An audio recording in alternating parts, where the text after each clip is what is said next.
کیا دلیل ہے تمہارے مذہب کے سچے ہونے کی؟ وہ کہتے تھے کہ ہمارا جو نبی ہے وہ تمہارے نبی سے پہلے آیا ہے،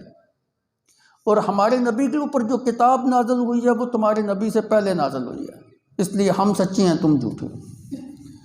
مسلمانوں نے کہا کہ بھائی ہمارا مذہب جو نا تم سے زیادہ افضل ہے۔ انہوں نے دلیل یہ پیش کی کہ جو ہمارا نبی ہے وہ سارے نبیوں کو ختم کرنے والے ہیں، اس کے بعد کوئی نبی نہیں، اور جو اس کے اوپر جو کتاب نازل ہوئی ہے وہ آخری کتاب ہے، اس کے بعد کوئی کتاب نازل نہیں ہوگی۔ لہذا اس کتاب نے سابقہ تمام شریعتوں کو اور کتابوں کو منسوخ کر دیا، لہذا ہمارا نبی بھی افضل ہے اور ہماری کتاب بھی تمہاری کتاب سے افضل۔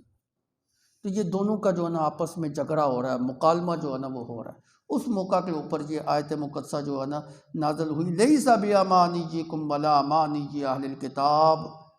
تم بھی سن لو، اہل کتاب بھی سن لیں، تمہاری آرزوؤں کے اوپر نجات کا مدار نہیں ہے۔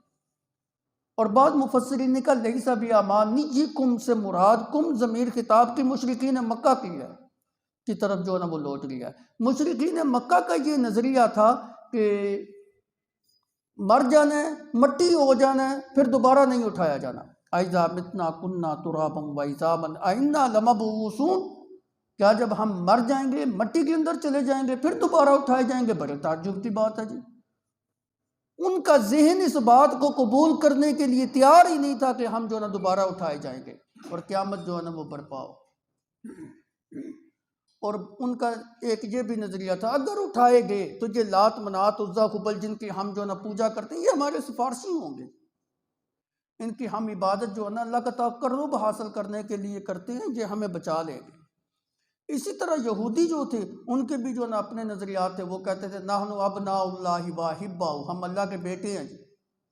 ہم اللہ کے محبوب ہیں جی، ہم اللہ کے پیارے ہیں جی، اللہ ہمیں جہنم کے اندر ڈالے گا نہیں، ایسا نہیں ہو سکتا۔ اس طرح کی خود ساختہ ان کے جو ہے نا وہ نظریات ہیں۔ اور ایک ان کا نظریہ یہ تھا کہ ہم حضرت ابراہیم کے پیروکار ہیں،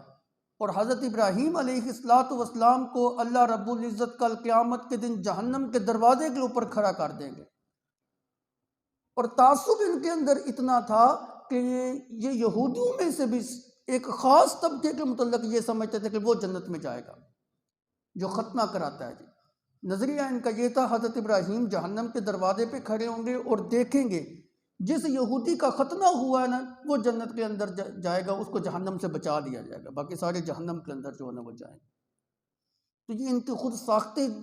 ساختہ جو ہے نا وہ نظریات تھے، جس کا کامیابی کے اوپر کسی قسم کا کوئی جو ہے نا مدار نہیں تھا۔ اسی طرح عیسائیوں کے بھی جو ہے نا خود ساختہ جو ہے نا وہ نظریات تھے، وہ یہ سمجھتے تھے کہ ہم عیسیٰ علیہ السلام کو مانتے ہیں، اپنی نسبت عیسیٰ علیہ السلام کی جانب کرتے ہیں، اللہ نے ان کو آسمان کے اوپر اٹھا لیا، بڑے جو ہے نا وہ اللہ کے برگزیدہ بندے تھے، تو بس ہماری نجات اسی میں ہے کہ ہم نے ان کو جو ہے نا تسلیم کر لیا۔ بلکہ ان کے ایک طبقے کا یہ بھی نظریہ تھا کہ عیسیٰ علیہ السلام کو سولی کے اوپر جو چڑھا دیا گیا نا، ہاں جتنے عیسائی ہیں ان تمام کے گناہوں کا کفارہ جو نا بس وہ ادا کر کے، وہ سولی کے اوپر چڑھ کے تمام عیسائیوں کا کفارہ